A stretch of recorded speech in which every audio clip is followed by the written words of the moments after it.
Halo para bos-bosku dimanapun kalian berada, bagaimana kabarnya? Kembali lagi bersama gua Felis, melanjutkan serial The Shaolin Warrior kemarin. Permasalahan kali ini akan semakin banyak dan semakin seru untuk disaksikan. Jadi jika ingin nyambung dengan jalan ceritanya, saksikan episode sebelumnya terlebih dahulu, barulah nonton video yang ini. Dan tanpa banyak basa-basi lagi, mari kita masuk dan mulai ke alur ceritanya.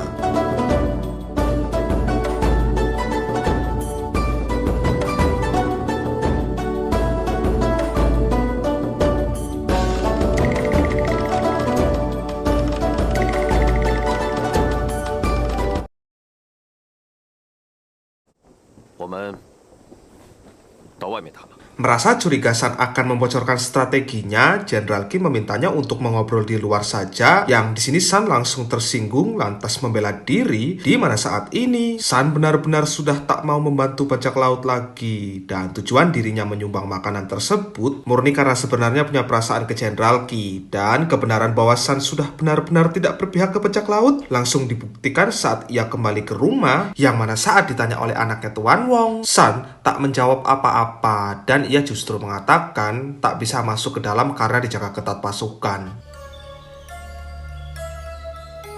Sementara itu, setibanya kembali di desa, desa ini namanya Desa Ningbo. Mereka berdua mendapati rumah sudah banyak yang kosong, lantas mereka berdua pun menuju ke tempat usahanya si San, yang ternyata ada penginapannya, yang mereka bermaksud ingin menginap sementara waktu di sana. Di mana saat sampai, San sebenarnya tak mau menerima mereka, karena San tak mau ambil risiko, pasalnya penginapan ini pun bakal tak luput dari serangan bajak laut. Tapi berhubung mereka berdua terus-menerus memaksa, San pun akhirnya mau menerima juga. Mengingat bayaran yang mereka sodorkan jumlahnya lumayan besar.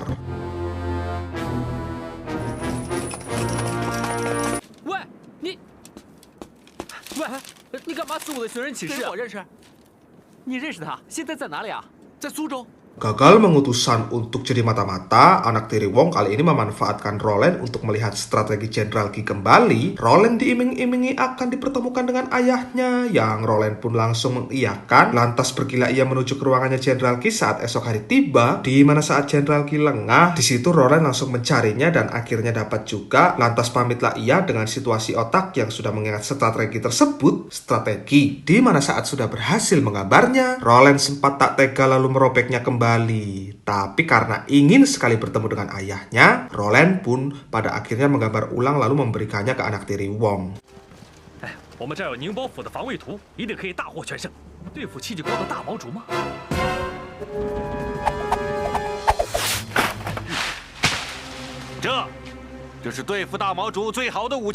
Tibalah waktu di mana para bajak laut tersebut mulai melakukan serangan. Dalam situasi yang genting ini, Yowen justru pergi meninggalkan desa Ningbo. Ia mendapat informasi dari seseorang. Keluarganya saat ini ada di desa seberang, di mana tanpa Yowen sadari, bajak laut saat ini sudah sampai di camp yang dalam melakukan serangannya sendiri, warga sipil dilibatkan untuk melapisi pertahanan, yang mana karena melihat banyaknya warga sipil tersebut, Jenderal Qi akhirnya menutup gerbang untuk sementara waktu, sembari menunggu momen yang pas untuk melakukan serangan.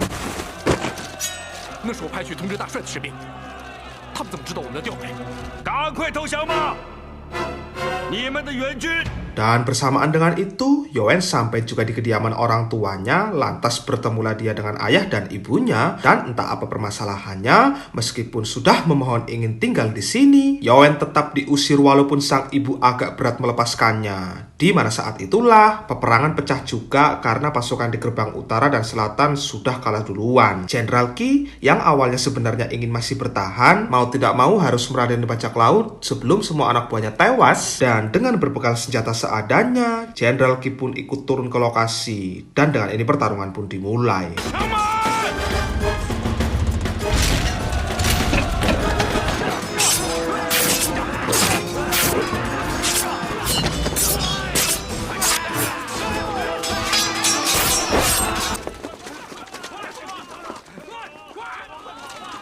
Bersama anak buahnya yang lain, Miyamoto mulai menyisir pedesaan dan berhasil membunuh banyak warga yang tak berdosa. Dan ketika akhirnya sampai di penginapannya si San, di situ para bajak laut mulai menyerang mereka juga, hingga membuat Feng Yu turun tangan karena khawatir akan keselamatannya Sause.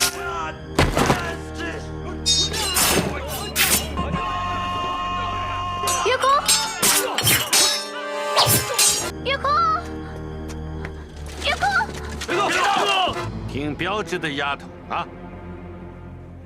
站住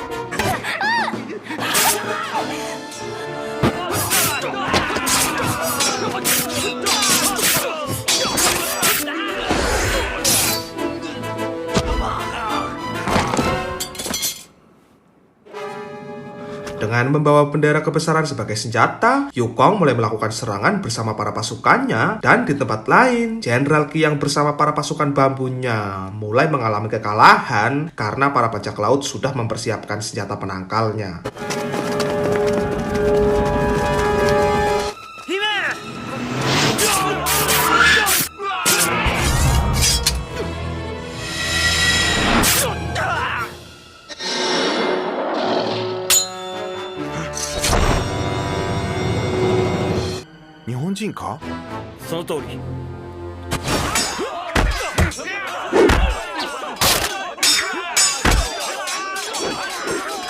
Saat sedikit lagi para bajak laut hampir memenangkan pertarungan, muncul Sammo Hung dan Ketua Yu yang datang untuk membantu, dan melihat jumlah pasukannya mulai menipis tersebut, Miyamoto pun memilih untuk menarik anak buahnya terlebih dahulu, lalu pergi dengan membawa hasil jarahan.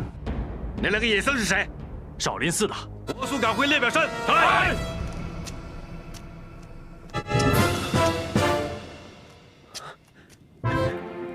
阿弥陀佛，阿弥陀佛。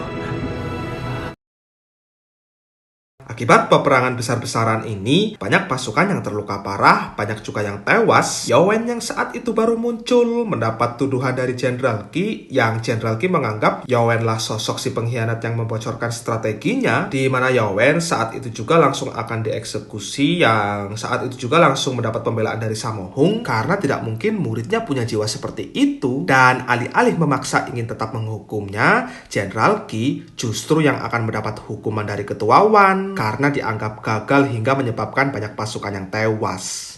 把戚继光带走。是。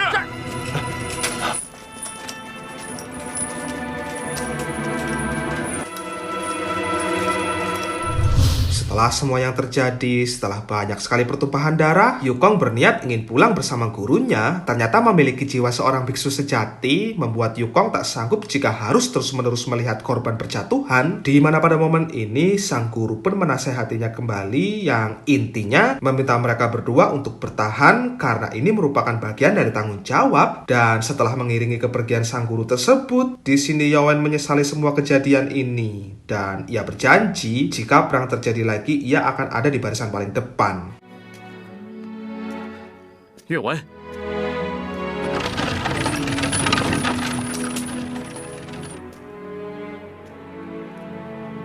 Diliputi rasa kesedihan yang amat dalam, Yawen mendatangi Roland dan curhat tentang semua yang terjadi ketika kemarin bertemu kedua orang tuanya. Dan karena kasihan serta bisa merasakan betapa sedihnya hati seorang Yawen tersebut, Roland pun berinisiatif untuk mengajaknya ke sebuah tempat untuk bisa menenangkan hatinya si Yawen itu.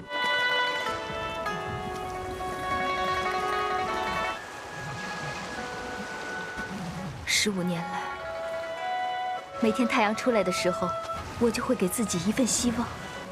坚强是自己选择的，你也可以。我想看明天的阳光，你可以陪我一起看吗？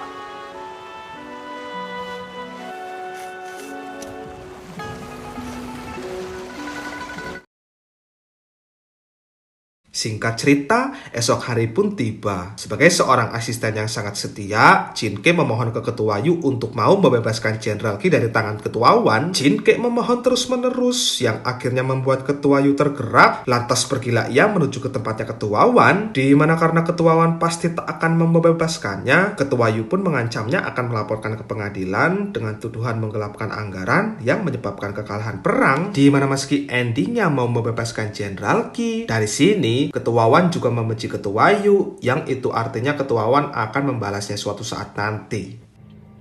好，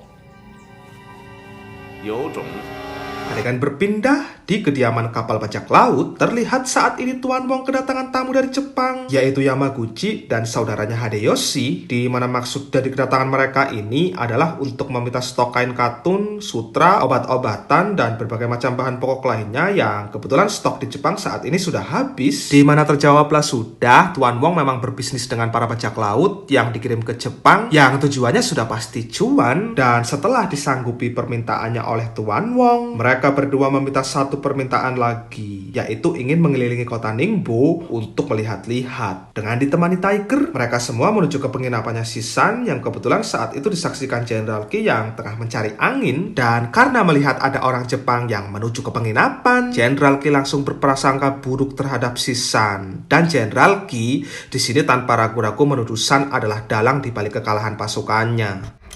戚将军，明天再来吧，我们明天才正式开张呢。那这次宁波大捷，掌柜的赚了不少银子吧？没想到掌柜的，你跟倭寇的关系真的很密切。 Mendengar Jenderal Qi terus-menerus mengoceh, membuat Tiger emosi lantas menyerangnya. Dan walaupun Jenderal Qi sanggup mengatasi serangan tersebut, tak membuatnya lantas bisa memenangkan pertarungan. Karena begitu sekali terkena serangan dua bersaudara Jepang tersebut, Jenderal Qi langsung pingsan dibuatnya. 我杀了你！那是我的事，你走吧。你不会是真的喜欢上他了吧？哥，我的事你就不用管了，你走啊，你们都走。你！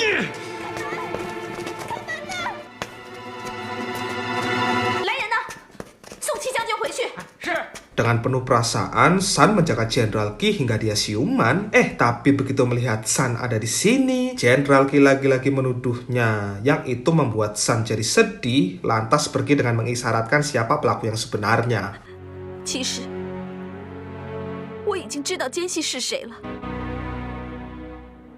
这个人你也认识他。你说是黎若兰？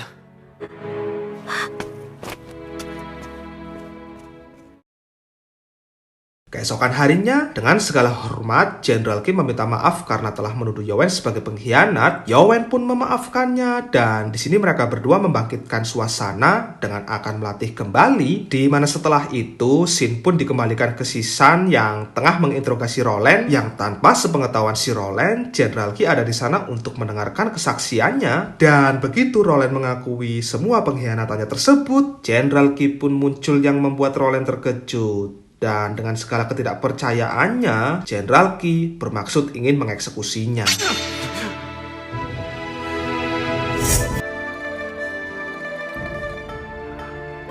你还犹豫什么？